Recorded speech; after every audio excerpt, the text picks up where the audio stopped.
So it's a week later on from the arrival of the new toy. As you can imagine, Emperor's new clothes and all that.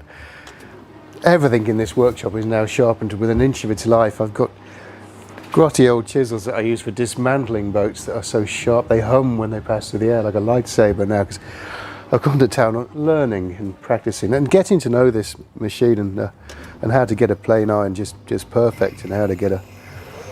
Now I know that sharpening of chisels and planes is a subject in a YouTube series all to itself, and there's guys out there doing it who would rubbish my attempts using a machine like this and would only be using million grade grit staple tool glued to a piece of perfectly flattened glass or something, but I just need them sharp and to work, and I need them fast and accurate. Talking of chisels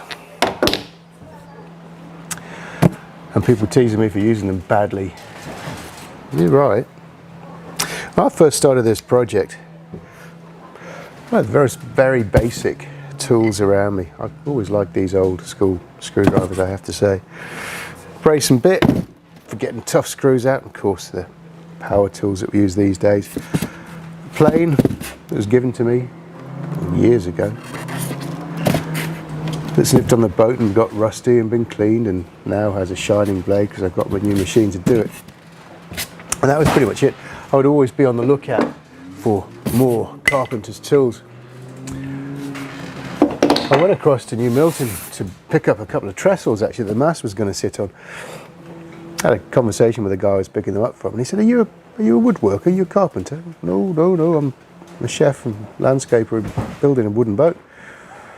Oh, he said, I wonder if you want other tools, because, well, the story was it was his late father's tools that he was selling on, and his late father had aspired to be certainly was a carpenter and always aspired to build a wooden boat. Never had.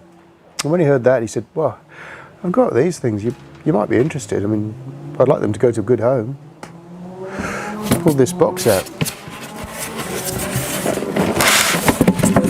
In this box now, they're not the world's most expensive chisels, but there's a lovely little set. They do everything I need them to do. Screwdrivers, planes, number 2, number 4, lovely little Stanley bullnose rabbiting plane. You know where that'll be used. Little plough plane. Wouldn't be hard to get the extender arms for that on eBay. Lovely little block planes. A couple of them. You know they're all nice and sharp now as well, don't you? Gauges and bevels. More planes. A couple of spoke shaves. I do have a couple of these, but not in that condition. Draw knife. Nice little record.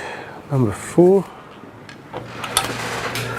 Little delicate little planes like that. Nice little Japanese one. That compass plane. I'm not sure that these really work as well as the idea behind them. I do hear they jag a lot. I perhaps wouldn't have ever bought one. Wasn't it nice to get one? Little Veritas, I call pickle chaser, little small bladed router, a couple of old wooden block planes, and this number 6 record. Now that's what I've been using to finally just hone down the keel timber to the beautiful surface it feels now. It's that one, that's another little block plane. Now if I tell you, little faithful block plane, if I tell you I gave the man everything I had in my pocket, which is about 50 or 60 pounds for that lot. That's like finding a unicorn, isn't it, to somebody setting out to build a wooden boat. That's everything in hand tools that I need. Absolutely priceless, isn't it?